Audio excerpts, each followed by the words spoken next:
हमारे साथ कर्नल हरी Dubey ji phone line पर जुड़ गए हैं। हरी जी, बहुत बहुत स्वागत है आपका।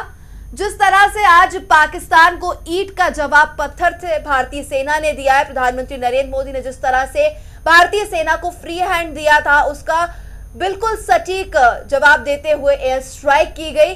किस तरह से देखते हैं आप पूरी से एयर स्ट्राइक को? जी, आपने सही कहा। पहले तो सबको मुबारकबाद कि हिंदुस्तान की जो वायुसेना ने वो कर दिखाया जो सबके दिलों में था जी। और जो एयर शो बेंगलोर में चल रहा था, मैं समझता हूं कि वो लाइव एयर शो मुजफ्फराबाद और पाकिस्तान ऑक्युपाइड कश्मीर के बालाकोट और चाकोटी में भारतीय वायुसेना ने कर दिखाया जी। और ये हमें गर्व है हमारी सेनाओं पर, हमारे सैनिकों पर, और हमारे पास जो हथियार हैं वो उन पर।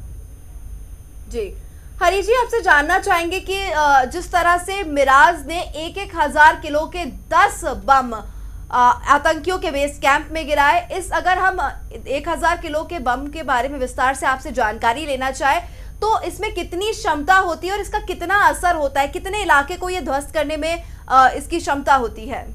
इसकी क्षमता बहुत बड़ा बारूद है। ये 1,000 केजी का जो हमने गिराया है बम वहां पर, इससे करीबन 2 या 3 किलोमीटर का एरिया में तो काफी बड़ा, बहुत ज्यादा नुकसान होगा वहां पर। जितने भी टेररिस्ट कैंप जो उन लोग लगाए हुए हैं उस इलाके में, उनको जरूर क्षति पहुंची होगी। और इसकी खबर कुछ थोड़ी देरों बाद जो है जरूर अपने को पाक टीवी से इसकी जानकारी और भी मिल जाएगी।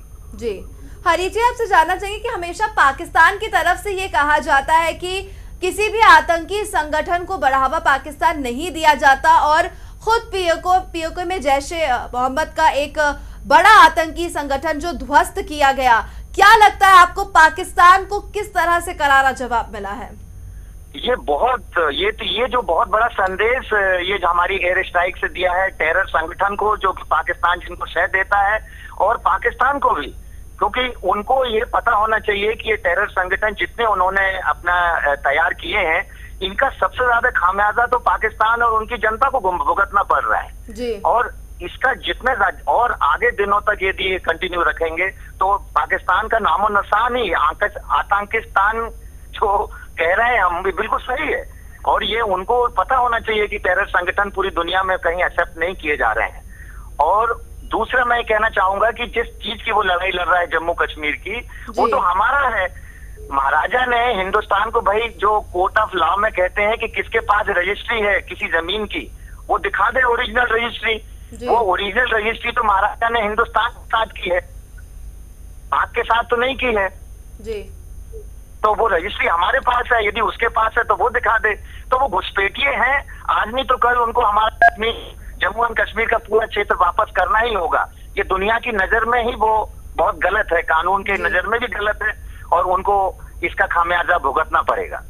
हरी जी, पूरे एयर स्ट्राइक के बाद पूरी दुनिया में भारत के लिए क्या संदेश जाएगा? पूरी दुनिया भारत के इस एयर स्ट्राइक को किस नजर से देखेगी? भारत को देखेगी कि हम बहादुर मुल्क हैं, हम बहादुर देश हैं, हमारी सेनाएं सक्षम हैं, हम सक्षम देशवासी हैं।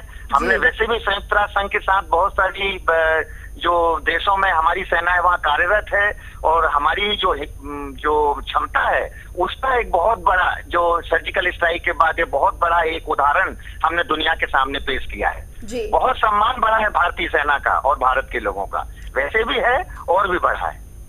बहुत शुक्रिया पत्रकार से बातचीत करने के लिए कर्नल साहब। तो आपको बता दें कि हमारे साथ कर्नल हरी दुबे फोन लाइन पर जुड़े हुए थे, जिन्होंने इस पूरे एयर स्ट्राइक पर अपनी प्रतिक्रिया दी और बताया कि किस तरह से भारत का मान सम्मान बढ़ेगा भारतीय सेना के इस अद्भुत और अविश्वसनीय कदम की तरफ। आपको बता दें कि प्रधानमंत्री नरेंद्र मोदी ने खुद सेना को फ्री हैंड दिया हुआ था, सेना को खुली छूट दी थी कि पुलवामा आतंकी हमले का वो जवाब किस तरह से देंगे। और आज सुबह 3:30 बजे भारतीय सेना ने पाकिस्तान में घुसकर पीओके, पाक ऑक्युपाइड कश्मीर में घुसकर आतंकी संगठन जैश के बेस कैंप को उड़ा दिया। इस पूरे हमले में 200 से 300 आतंकी मारे जाने की खबर है।